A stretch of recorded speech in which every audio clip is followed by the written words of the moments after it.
From our Chicago studios, this is the Muslim News on Muslim Network TV. Assalamu alaikum, I'm Samana Siddiqui. Our top story tonight. Israel Defense Forces killed 130 Palestinians and injured 170 others in the past 24 hours in Gaza. Israeli Prime Minister Benjamin Netanyahu has rejected a ceasefire proposal by Hamas, vowing total victory. According to the Palestinian Health Ministry, IDF airstrikes on southern Rafah killed 14 civilians, including 5 children.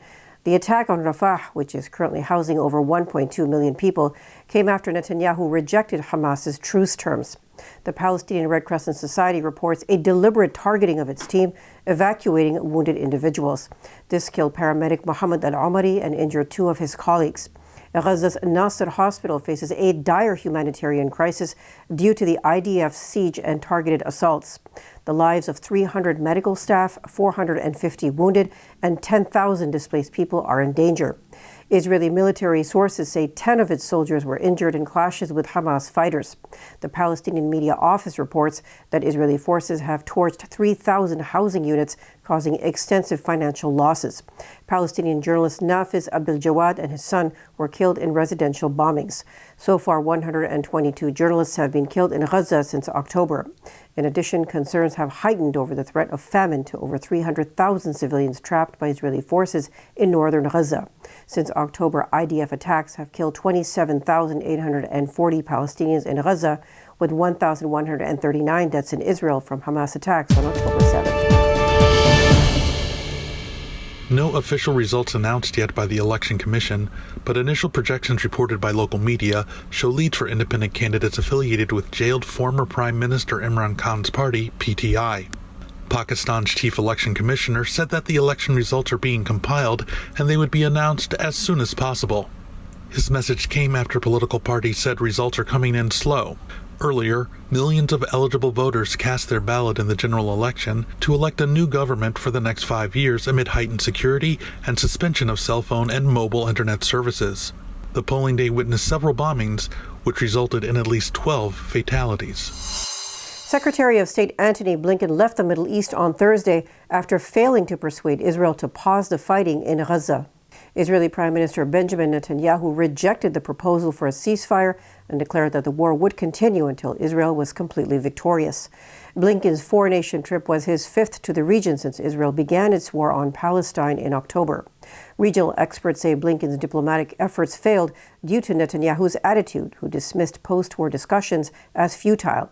He also reiterated his objectives of destroying Hamas, disarming Gaza, and establishing Israeli presence. Yet Blinken and other U.S. officials say they remain optimistic that progress could be made on the main goals of improving humanitarian conditions, releasing prisoners, and preventing the war from spreading. Shortly before Blinken's arrival in Tel Aviv, Netanyahu described Hamas's truce proposal as delusional. The 3-stage proposal included a ceasefire plan, which would last 135 days, the release of Israeli and Palestinian prisoners in stages, and negotiations for an end to the war. Netanyahu appeared to dismiss U.S. concerns about an expansion of Israeli military operations in southern Gaza. He pledged to continue the offensive until Hamas is thoroughly defeated, estimating victory within months. Netanyahu has also authorized military operations in remaining Hamas strongholds, promising safe passage for civilians. A New York Times investigation has uncovered videos posted by Israeli soldiers on social media showcasing disturbing behavior toward Palestinians in Gaza. Footage revealed soldiers vandalizing property, making offensive remarks, and celebrating demolitions. One video showed a soldier driving a bulldozer, pushing debris toward a damaged building while giving a thumbs up. Another clip featured soldiers dancing before a building explosion.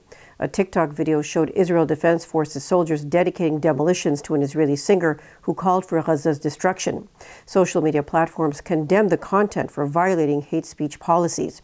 Israel defended its actions as necessary for operational reasons. Meanwhile, the IDF condemned the soldiers' conduct, saying it did not comply with orders. This report adds to previous exposés of provocative acts by IDF soldiers, including a social media account sharing graphic content of Hamas killings and Gaza's destruction. A pro-Israel sit-in on Stanford University's White Plaza has been replaced by another sit-in against Islamophobia. A blue and white tent erected by pro-Israel organizers in November was recently dismantled because of heavy rain. In its place, a new sit-in to combat Islamophobia has emerged, campaigning against anti-Muslim sentiment and aiming to educate people about Islam. The sit-in to stop genocide is also campaigning for a ceasefire in Gaza and an end to the war against Palestinians. Demonstrators demand official recognition of Islamophobia, the reinstatement of a suspended lecturer, and more support for Muslim students. Organizers were motivated by recent hate crimes and are criticizing university policies. Last November, ABC News reported that a Muslim student was a victim of a hate-motivated hit-and-run attack on campus. Sit-in to stop genocide organizers are also calling for Stanford to divest from governments that commit or threaten to commit genocide against Muslims, particularly China, India, and Israel. Bournemouth Beach transformed into memorial. Details after the break, so stay tuned, and we'll be right back.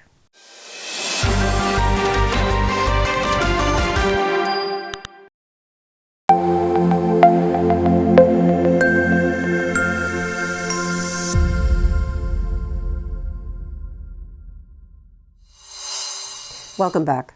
Bournemouth Beach in England has been turned into a poignant memorial to commemorate the children killed in Gaza. Led by Donkeys, a political campaign group initiated the effort, covering an approximately 3-mile stretch of sand with children's clothing to symbolize the devastating toll of Israel's war on Gaza. The display aims to raise awareness about the thousands of Palestinian children who have been killed. According to the group, more than 11,000 Palestinian children have been killed since October 7th. The campaign seeks to pressure governments to act and demand a ceasefire, highlighting the urgent need for humanitarian intervention in Gaza. A group spokesman said the aim is to show the scale of what is happening, since it is difficult for people to visualize such numbers.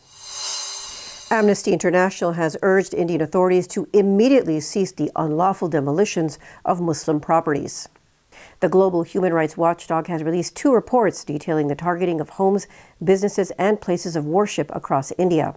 These document at least 128 demolitions between April and June 2022, leaving over 600 people homeless or destroying their livelihoods.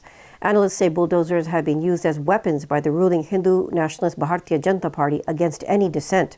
Authorities in 5 Indian states carried out demolitions as punishment following episodes of religious violence or protest by Muslims against discriminatory government policies. Last year, more than 300 Muslim properties were demolished after communal violence on the outskirts of the Indian capital, New Delhi.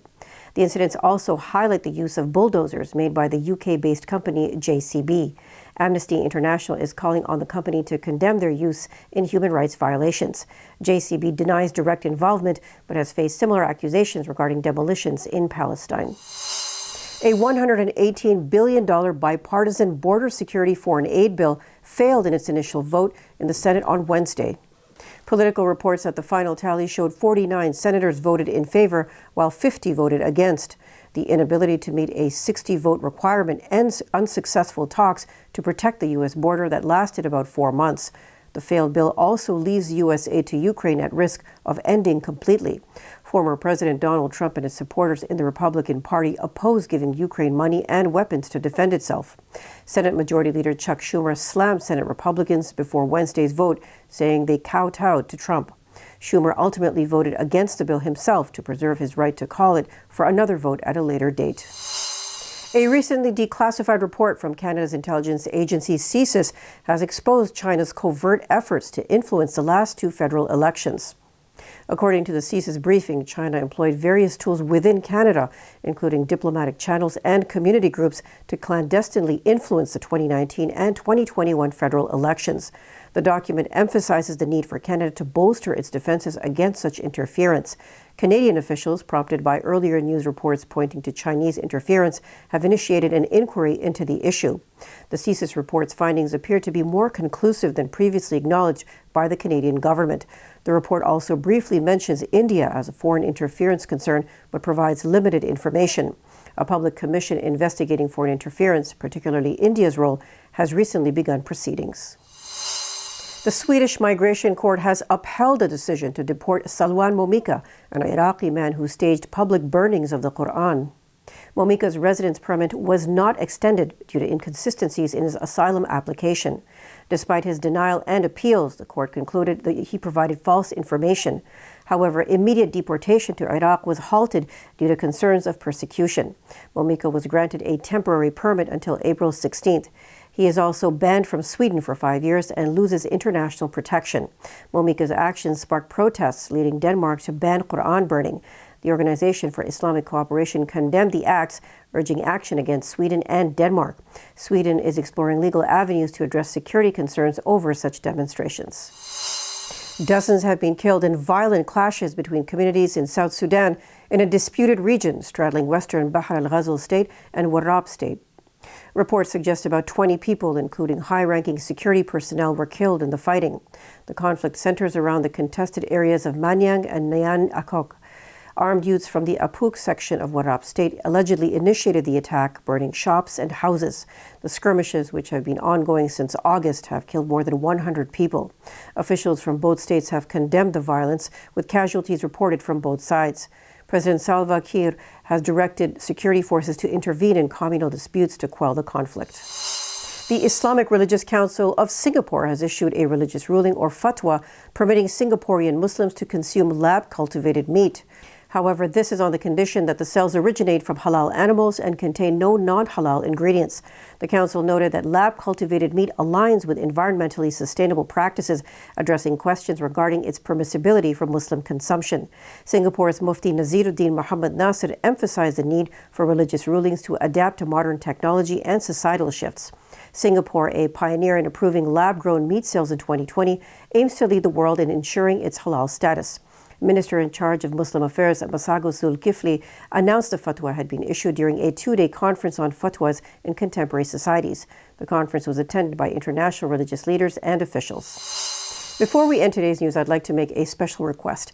It takes 55 hours of work daily to produce this news for you. It is news with a unique perspective, and you'll find it only here.